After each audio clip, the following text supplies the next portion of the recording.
came from the Baroque period, by a show of hands? Take a guess, take a stand one way or the other.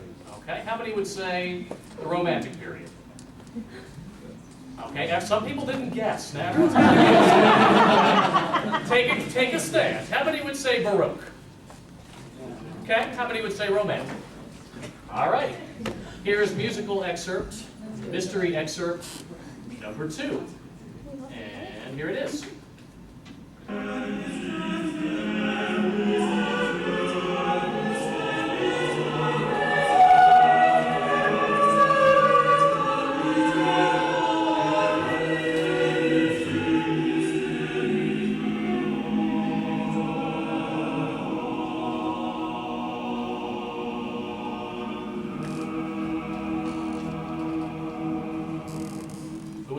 Remember, you have to vote. Who would vote for Baroque on that one? Romantic. Okay, interesting. All right, let's keep going. Here is number 3. There's 4 altogether. So here's number 3. There it is.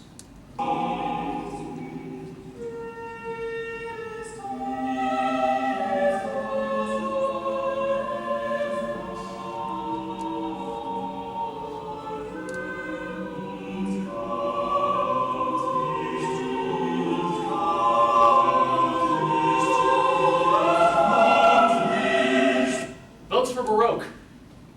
Votes for Romantic. Good, you're all correct. Okay. And finally, number 4 is right here, 153, musical excerpt number 4.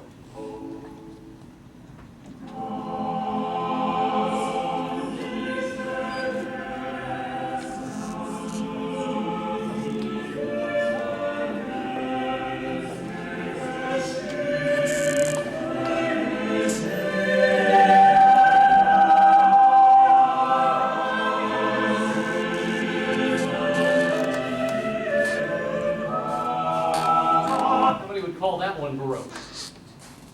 Romantic.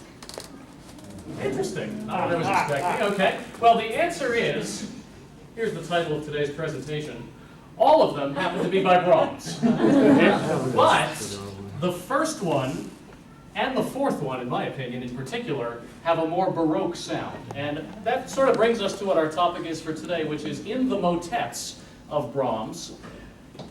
There are lots of early music techniques that he uses, but he also does so within a romantic context. So there's this creative tension as he's modeling after the Baroque a little bit, but also doing it in a romantic way. And so what we're going to do today, for the next little while, is explore several of these motets and the influences that came from the music that Brahms had in his own library.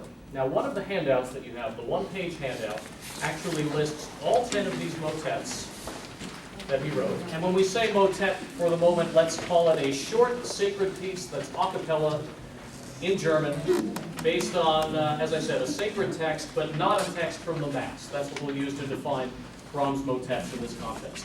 So there are 4 sets, Opus 29, Opus 74, and then 2 sets of 3 that came from later in his life, Opus 109, Opus 110. For each of them, on the handout I've listed the texts that he used, as well as possible pieces that Brahms knew that he might have had in his library that many scholars have shown perhaps influenced Brahms in his writing of these motets. So for example, Es ist das Heil uns kommen her, the first clip that we heard, and a motet we're going to experience together in a moment. Bach Cantata number 4, for example, is a famous piece that we'll see played a part in influencing that one. Then we have Opus 74, we have O Heiland reißt die Himmel auf, which we'll be performing for you later on this afternoon. And the other part of Opus 74 actually came from much later in his life here. But I'll take a quick moment to point out that you'll see in Warum ist das Licht gegeben, notice the text comes from Job, and from Lamentations, and from James, and there's some text by Martin Luther. So there's a real blending of different biblical texts from different spots. Then we have a set of 3 that comes later on, the Fest- und Gedenkstücke, and finally, the Drei Motetten of Opus 110. The most significant thing that I have to say about these 3 right now, unfortunately, is we're not going to have time to really listen to any of them, simply because there are 10 motets, and we don't want to be here all day, so we have to make some choices. So we're going to experience 3 of the motets in depth, and 2 of them a little bit more. Unfortunately, none of them from Opus 110, but the point that I'll make before I say goodbye to these 3 is you'll notice the name Schütz here a couple of times, a Baroque composer who's important, who perhaps played a very major role in influencing the writing of these. Now we say goodbye to 110, and take a quick look at where these motets fell into Brahms's overall compositional output. So, for lots of composers, it's traditional sometimes to say, yes, he had an early period, a middle period, and a late period. We're going to do the same thing for Brahms. His early period, we're saying 1852 to 1864. You'll notice he wrote all of his piano sonatas early in life. He wrote a lot of choral pieces that have been performed here at the Hartt School in recent years, the Ave Maria. We did one of the Marian, a couple of the Marian Lieder in chorale last year. Several of the women are singing Psalm 13 right now, or the songs for horn and harp. So. And around the same time, he writes his first 2 motets, and O Heiland writes the Himmelhof. Then in his middle period, we see a lot of the famous choral pieces that make him famous. The Requiem, the Alto Rhapsody, Nenya, we should know that one. And amidst all of this, along with his first 2 symphonies, he also writes Warum ist das Licht gegeben, 1 motet in this middle period. Then finally, in his late period, while he's also writing his last 2 symphonies and the 4 serious songs, we also have these 2 sets of motets. The Fest und Gedenkstücke, we'll be performing one for you and listening to another, and as I said, the Opus 110, the Drei Motetten. Where this gets interesting now is when we take a look inside Brahms's library, and we see the music that he had, the music that he knew, the music that he studied, and we take a look at how that influenced the music that he wrote.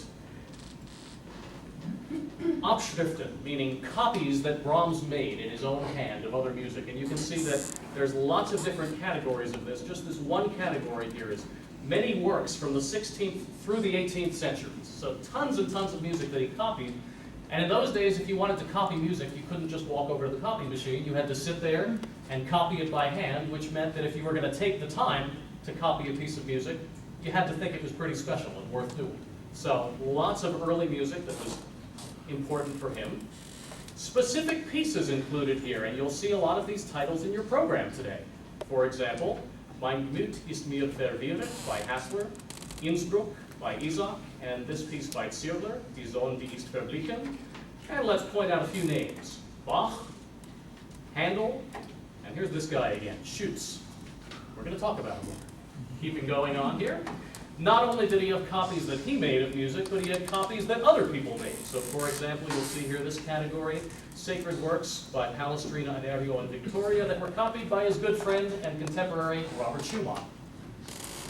And finally, printed music that he had in his library. Some important pieces to point out. Bach Cantata No. 4, Bach's motets, including the famous Jesu meine Freude. There's his name again, Schütz. The complete works of Schütz. So these will all become important. Now, with that said, let's experience a piece